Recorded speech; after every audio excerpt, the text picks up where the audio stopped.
जय शिवराय शेतकरी मित्रांनो, बऱ्याच जिल्ह्यात आणखीही पीक विमा मिळालेला नाही। मात्र आता कृषी मंत्री म्हणजे देशाचे कृषी मंत्री हे महाराष्ट्रात आले होते।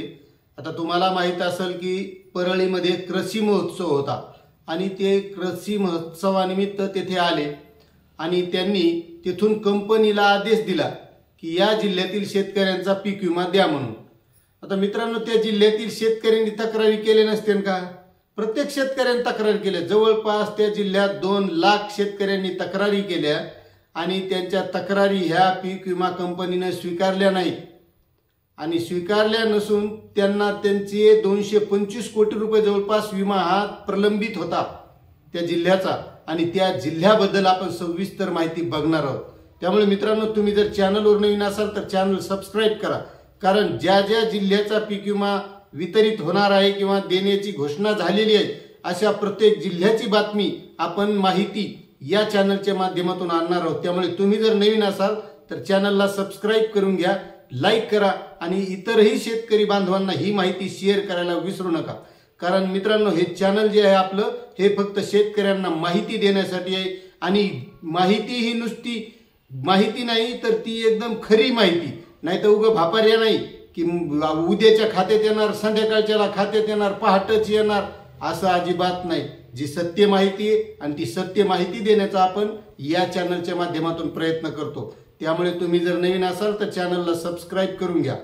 तर शेतकरी मित्रांनो, परभणी जिल्ह्यातील जवळपास 2 लाख शेतकऱ्यांनी पीक विमा कंपनीकडे तक्रारी केल्या होत्या। आता हा विमा आहे मागच्या वर्षीचा म्हणजे 2023चा। त्यावेळेस तक्रारी करून पीक विमा कंपनीने याची दखल घेतली नाही, शेतकऱ्यांना पीक विमा द्यायला टाळाटाळ केली।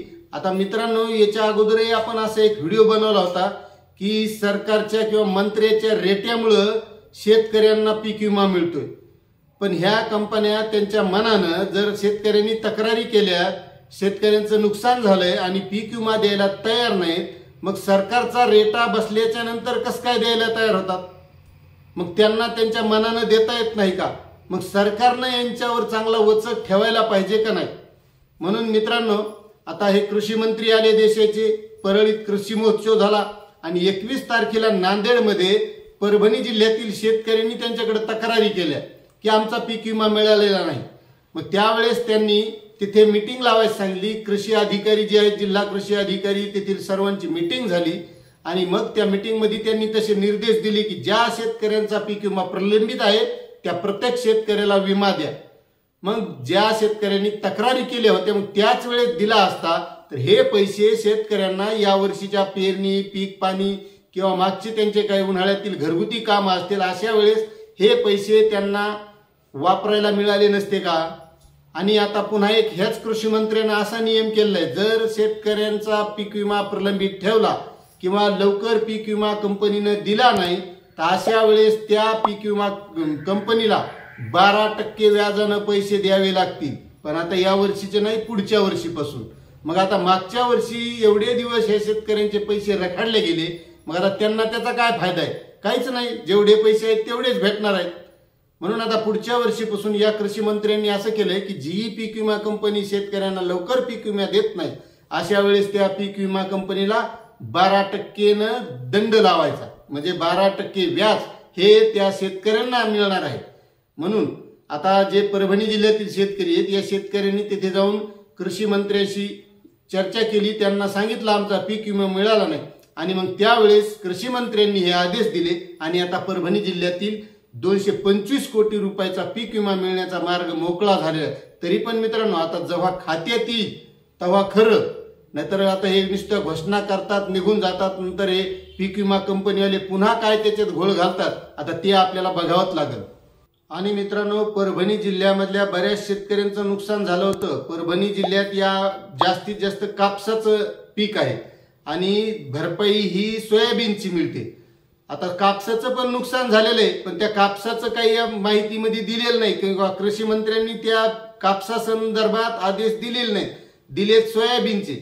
आणि सोयाबीनचा पेरा हा मला तरी वाटतं की परभणी जिल्ह्यात जवळपास कमी असतो। त्यामुळे आता परभणी जिल्ह्यात कापूस जास्त आहे का सोयाबीन जास्त आहे ते सुद्धा तुम्ही कमेंट करून कळवायला विसरू नका मित्रांनो। त्यामुळे सोयाबीनचे तर आता हे शेतकऱ्यांना मिळणार आहे, पण कापसाचं नुकसान झाले त्याचं काय, हा सुद्धा महत्वाचा प्रश्न आहे. कारण कापसाचा प्रीमियम हा मोठा असतो. जरी शेतकऱ्यांनी 1 रुपया भरलेला असला तरी शेतकऱ्याच्या नावानं शासनानं हे पैसे भरलेलेच आहेत. म्हणजे एका मार्गाने हे सर्वसामान्य शेतकऱ्यांचेच पैसे कंपनीकडे गेलेले आहेत. त्यामुळे कापसाचा सुद्धा लवकरात लवकर पीक विमा मिळावा आणि त्यासाठी शेतकऱ्यांनी सुद्धा जिल्हाधिकाऱ्याकडे तक्रार करा. म्हणजे तशा वेळेस आणि आपले जे लोकप्रतिनिधी आहेत या लोकप्रतिनिधींना सुद्धा जाऊन भेटा, त्यांना सुद्धा विचारा की आमचा हा पीक विमा का आला नाही. आणि आता केंद्राचे कृषी मंत्री आले, त्यांनी सूचना दिल्या, त्यावेळेस शेतकऱ्यांना सोयाबीनचा मिळतोय, मग कापसाचा का मिळत नाही. त्यामुळे शेतकऱ्यांनी सुद्धा जागृत होणं गरजेचं आहे. आणि मित्रांनो, हा पीक विमा सोयाबीन या पिकाचा मिळणार आहे. म्हणजे सोयाबीनचे जे काही तक्रारी केल्या होत्या आणि ते प्रलंबित राहिलेले शेतकरी आहेत, असे जवळपास 2 लाख परभणी जिल्ह्यातील शेतकरी आहेत आणि त्यांचा 225 कोटी रुपयाचा विमा हा प्रलंबित राहिला आहे. त्या सोयाबीन उत्पादक शेतकऱ्यांना हा मिळणार आहे. ज्यावेळेस कृषी मंत्री आले आणि मग कृषी मंत्र्यांनी तेथील अधिकाऱ्यांना मीटिंग घेण्याचं सांगितलं, त्यावेळेस 22 ऑगस्ट रोजी कृषी विभाग आणि शेतकरी कल्याण विभागानं मीटिंग घेतली आणि मग त्या मीटिंगमध्ये तसे निर्देश देण्यात आले. त्यावेळेस शेतकऱ्याला पीक विमा मिळतोय. मग शेतकऱ्यांनी तक्रारी केल्या, त्यावेळेस द्यायला काय हरकत होती या कंपनीला. नियम तर असा आहे की शेतकऱ्यांनी 72 तासाच्या आत तक्रार करायची. आता 72 तासाच्या आत ते क्रॉप इन्शुरन्सचं ऍपच नाही चाललं, काय करायचं शेतकऱ्यांना. मग तुमचा नियम धरून बसायचं का, असा सुद्धा प्रश्न आहे. मग एवढे दिवस जर शेतकऱ्याचे प्रलंबित पैसे राहते, मग पीक विम्याची तक्रार केल्यानंतर तर नियम 72 तासाच्या आतच करा. पुन्हा ते सर्वे करायला येणार, सर्वे पाहून जाणार, ते सर्वे फोटो काढणार वगैरे वगैरे बऱ्याच अडचणी आहेत. आणि आता सुद्धा पावसाळा चालू आहे मित्रांनो, बऱ्याच शेतकऱ्यांच्या नुकसानी होत आहे. त्यामुळे शेतकऱ्यांनी सुद्धा तक्रारी करायच्या. तक्रारी केल्यानंतर त्याचा डॉकेट ID जो आहे, तक्रार क्रमांक, तो सुद्धा आपल्याकडे ठेवायचा.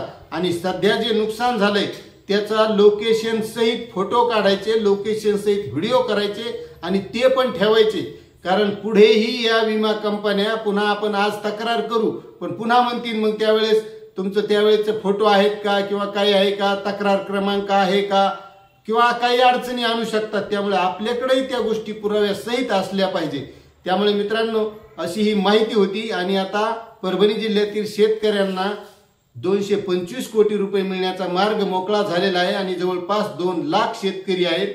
म्हणून ही परभणी जिल्ह्यासाठी एक महत्त्वाची माहिती होती. मित्रांनो, आपल्याला ही माहिती कशी वाटली नक्कीच कमेंट करा आणि चॅनलवर नवीन असाल तर सबस्क्राईब करायला विसरू नका. आणि महत्त्वाचं मित्रांनो, पीक विमा बऱ्याच म्हणजे परभणी जिल्ह्यातील शेतकऱ्यांच्या कमेंट आल्या की आमच्या परभणी जिल्ह्याचा विमा आला नाही, कधी येणार, कधी मिळणार, मला तर इतकाच मिळाला, मला तितकाच मिळाला, किंवा काही म्हणले मला काहीच मिळाला नाही. आता हा सुद्धा 225 कोटीचा आला का नाही किंवा नाही आला तर नक्कीच कमेंट करायला विसरू नका. म्हणजे आपल्यालाही ती कळेल की खरंच शेतकऱ्यांना पीक विमा येतोय का ह्या नुसत्या घोषणाच होत्या. त्यामुळे चॅनलवर नवीन असाल सबस्क्राईब करा, लाईक करा आणि इतर शेतकरी बांधवांना शेअर करा.